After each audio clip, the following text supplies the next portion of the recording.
പെൺകുട്ടിക്കെതിരായ രണ്ടാമത്തെ ബലാത്സംഗ കേസിൽ അറസ്റ്റ് തടയാതെ കോടതി. മുൻകൂർ ജാമ്യാപേക്ഷയിൽ വിശദമായ വാദം തിങ്കളാഴ്ച നടക്കും. കേസിലെ പോലീസ് റിപ്പോർട്ടും തിങ്കളാഴ്ച കോടതിയിൽ സമർപ്പിക്കും. തിരുവനന്തപുരം 7ാം അഡീഷണൽ സെഷൻസ് കോടതിയിൽ രാഹുൽ മാങ്കൂട്ടത്തിൽ MLA സമർപ്പിച്ച മുൻകൂർ ജാമ്യാപേക്ഷയിലാണ് അറസ്റ്റ് തടയണമെന്ന പ്രതിഭാഗത്തിന്റെ ആവശ്യം കോടതി നിരാകരിച്ചത്. മുൻകൂർ ജാമ്യാപേക്ഷയിൽ വിധി വരുന്നതുവരെ അറസ്റ്റ് തടയണം എന്നതായിരുന്നു പ്രതിഭാഗത്തിന്റെ ആവശ്യം.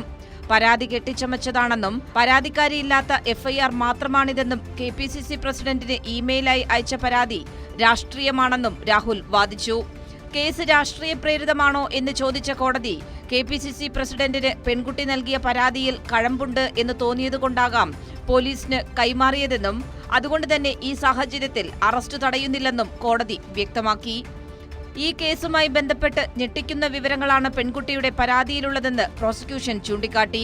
കേസിലെ പോലീസ് റിപ്പോർട്ട് കൂടി കോടതി പരിഗണിക്കണമെന്നും പ്രോസിക്യൂഷൻ ആവശ്യപ്പെട്ടു. ഇതേ തുടർന്നാണ് പോലീസ് റിപ്പോർട്ട് സമർപ്പിക്കുന്നതിനായി ഈ മാസം 8 കേസ് മാറ്റിയത്. തിങ്കളാഴ്ച പോലീസ് റിപ്പോർട്ട് പരിശോധിച്ച് തുടർവാദം കേട്ടതിനു ശേഷമാകും മുൻകൂർ ജാമ്യാപേക്ഷയിൽ കോടതി വിധി പറയുക. അതേസമയം കേസിൽ പെൺകുട്ടിയുടെ മൊഴി രേഖപ്പെടുത്തുന്നതുമായി ബന്ധപ്പെട്ട നിർണായക ഘട്ടത്തിലേക്ക് പ്രത്യേക അന്വേഷണ സംഘം കടക്കുകയാണ്. കൈരളി ന്യൂസ്, തിരുവനന്തപുരം.